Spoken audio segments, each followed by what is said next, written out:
It's not good, as far as I'm concerned. What's up, guys? Welcome back to another installment. My favorite segment, Nick's favorite segment by far, Trash with Ash. Ash is here, lovely Ash. She watches the films and the shows and the streaming service. She watches the things that Nick and I and Volpe refuse to watch. We can't handle it on our souls. Volpe and I can handle the worst things that you've got, the internet has to offer or whatever, but we can't watch things like Dolittle. Any movie that has Melissa McCarthy in it for the most part, I think that was one of the last ones. She watched the Puppet Melissa McCarthy movie. She watched Kate McKinnon and Mila Kunis are spies or something suddenly, somehow, right? Being a spy. Right? There you go. I like that one. Okay.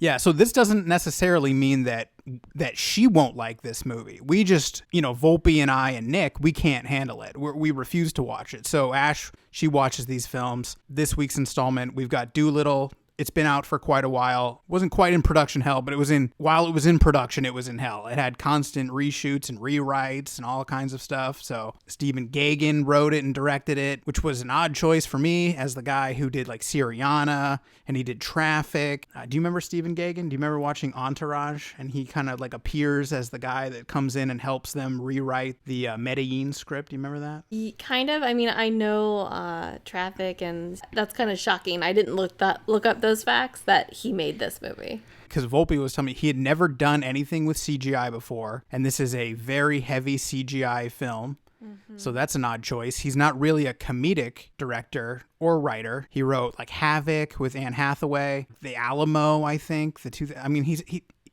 not known for comedy. Well, this wasn't funny, so that lies goes with it. Yeah. So they wanted Seth Rogen to come in and kind of punch up the script and help out and things like that. And then the guy that wrote it was Seth Rogen and one of his writing partners for one of his films. They tried to get them in, but their conflicts didn't match up or something like that. So basically they had a few other people kind of come in and do some rewrites. They had the guy that ended up directing the new Ninja Turtles movie, the one that Michael Bay produced that everyone hates from like 2014 with Megan Fox. That guy came in to like help save the day. MC Mikey. So imagine, it's a Robert Downey Jr. film, so I've just seen the trailers and the previews. I understand what Dr. Dolittle is. I remember like the Eddie Murphy Dolittle. I remember. That's what I thought I was going to be watching. Dr. Dolittle. Dr. Dolittle. And that's not at all what I watched. The original title was like The Voyage of Dr. Dolittle or the Journey or Adventure, and then they just cut it to Dolittle to help maybe cut down on the confusion or something. But I don't understand what's happening. He's on a boat. So I thought the previews of this looked good. Like, I thought it might be interesting. It was something I piqued my interest at some point. But so it starts out that this Robert Downey Jr.'s character, who is Dr. Dolittle, is like holed up in a overgrown mansion of a house that has a giant like fence around it that holds a bunch of zoo animals. The movie starts out with a little boy who's hunting with his uncle, and he shoots a squirrel, and he's all upset about it. He runs around. They're in like the side country of England, or they don't really say it's England, but Robert Downey Jr. has a terrible, like, faux British weird-ass accent. Yeah, so apparently it was a Welsh accent that he was going for because he didn't want to do another British accent because he's done Sherlock Holmes. He's done, like, 3 Sherlock Holmes movies. He didn't want to do another British accent, so he's like, I'm going to do a Welsh accent. And from my understanding, the reviews, people really criticized his shitty accent. It's so off-putting. It's so confusing because you're used to him as a different person. And it's used not, to Iron Man. Yeah, you're used to Iron Man. And you're used to either a very strong British accent, and then you go, oh, that's British. But this, you're just like, what the fuck is he talking like? Like, it's almost seems like there's a filter put on it or some effect is put on it because it's almost like he's whispering. I'm sure like they try to dub it or something. It's they try to so strange. And Welsh does, you saying that, I don't go like, oh, that makes sense. I'm still like, no, it was a weird fucking voice that he did the entire time. You can kind of like pick out Scottish, like we're American obviously, but we can pick out like I can do Australian versus English versus Scottish, but like beyond that, Welsh I could do Irish, but Welsh, you can't really pick it out well enough. And like Frank Kermode, who's a one of my favorite critics, he said it sounded like it was someone from Mars trying to talk or something. Yeah, that's fitting. It's very strange. It's very, very monotone the entire time. Like, so there's not a ton of inflection, so it's not super interesting. Like, I literally wrote down on my paper, weird voice, when I was taking notes. Yeah, just so you know, Ash is taking this seriously. She did write notes. So it starts out, he looks like an insane person. Crazy hair that he hasn't bathed in about 8 years. And then they go to the backstory of that he was married. He's a veterinarian. He can talk to the animals. And his wife and him were going on voyages to save animals, to do different tasks. And then when one of the voyages, she went off on her own and she died. So within the first 2 minutes, a little kid shoots a squirrel, you assume it dies, and then his wife dies. So I immediately was like, this is the worst movie I've ever seen. But then, so in Dr. Dolittle with Eddie Murphy, which is a fun... He's also a vet, right? Is he a vet in that? I don't know. He must be a doctor of animals, right? I would think so. I would think he would be a veterinarian. But, that's a fun movie. But you never hear him communicate with the animals in their natural language. So you watch Robert Downey Jr. communicate with a gorilla by grunting, with a chipmunk, who was a squirrel, however that, by chattering, a goose. You hear him make these strangest sounds. And I don't know if, that was supposed to be a good point in the story to make it more interesting that he learned all the animal languages versus just having a unique skill. Yeah. Because this is, one of the most, honestly, if you look at the cast, it's probably one of the best casts. The live action cast has some good people, but then, the voice acting cast of the people who I assume are doing the animals, right? Because there's a million animals. I mean, if you want to, Antonio Banderas is a live action person in this. Emma Thompson, Rami Malek, John Cena, Kumail Nanjiani. John Cena? You tell me, dude. I didn't see the movie. I think he was the polar bear. All right. Well, don't know, but I think I pointed. I was like, I think they did a lot of weird voice things too. Yeah, they were like, John Cena, give us something a little different. We don't want you to be immediately recognizable. Is that what happened? Yeah, he wasn't. So you say that now, and I was with a polar bear's voice. I was like, who is that? It's a familiar voice, but it's slightly off. Yeah, and they've got Kumail Nanjiani from Silicon Valley, and he's literally just, hey, can you just talk? Yeah. I mean, that man's life as a voice actor is incredible because it's literally just, hey, can you just talk? And he's funny. And he's funny. Naturally funny. So the character he's playing, he's the only funny part in what animal was he? He's an ostrich. Okay. All right. And he, I guess they played up to ostriches' natural instincts, their fears. Ostriches put their head in the sand when they get frightened. Yeah. Right. So they played up to the animals' natural instincts in some of the storylines. What was John Cena's fear? I don't know if the polar bear was afraid of anything. Right. That seems consistent. The gorilla, though, was a giant baby. Who was the gorilla? I don't know. Chi-Chi the gorilla. I don't know the voice, though. It didn't stand out to me. You've got Octavia Spencer, Tom Holland, Craig Robinson, Ralph Fiennes, Red Dragon himself. We just watched Red Dragon. Selena Gomez, Marion Cotillard. I can never pronounce her name. Music by Danny Elfman. How did this fail? I'm usually good for a shitty movie, and this took me 5 sittings to finish. Ash has been working on this for at least 2 weeks. Yeah. I promised Nick this was coming out probably 2 weeks ago during one of the football shows. And yeah, she had to do this in installments. She couldn't handle it. It was just so dry. It didn't go anywhere. And I feel bad because I watched it so chunked. But it was just I don't want to watch this. And I don't even know if a small child would like this. Because it did have a higher level premise of this guy's wife died. He's mourning that loss. And then he gets called up by the queen. And she's dying. And the queen of what country? They never say. They never say. All right. So, unless I missed, in the very beginning of where they are, but, the queen is a young woman. Her daughter comes to seek Dr. Dolittle's help to save her, because apparently... Is she a princess or something? I guess so. She doesn't really act like it. She's, 10. So, she's about the same age as the little boy who shot the squirrel.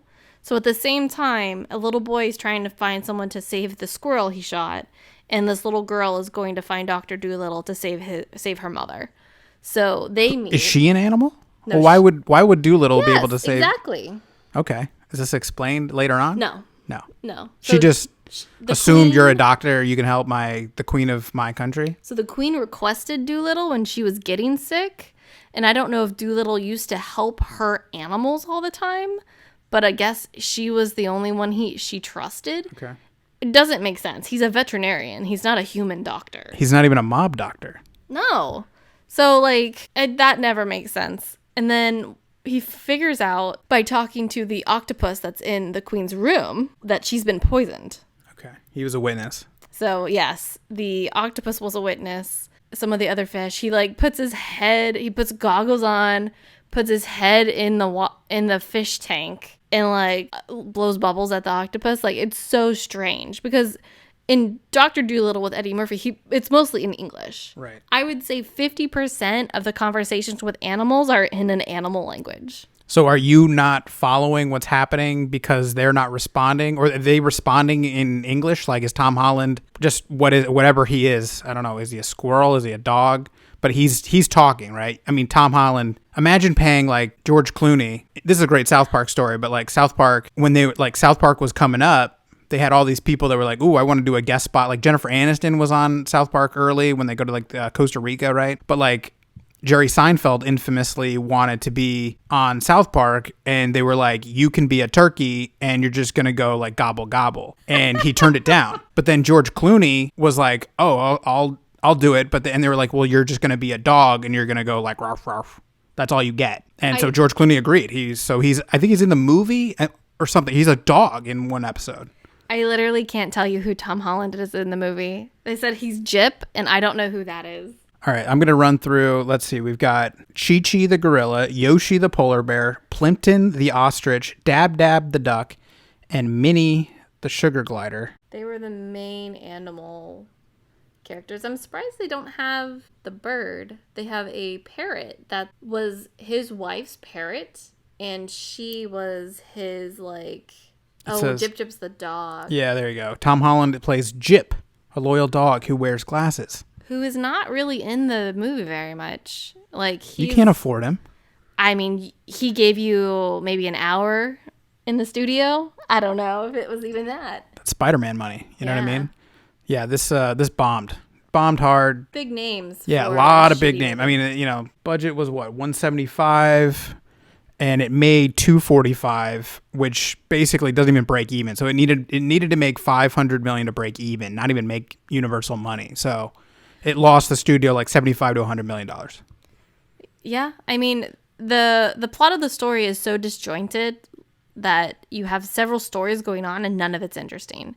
It's not made for a child to watch because it's very oh, my wife died. Her father hates me. I need something of hers from the past. We have to go find this mysterious tree, the tree of Eden, biblical level of this tree of life. Sure.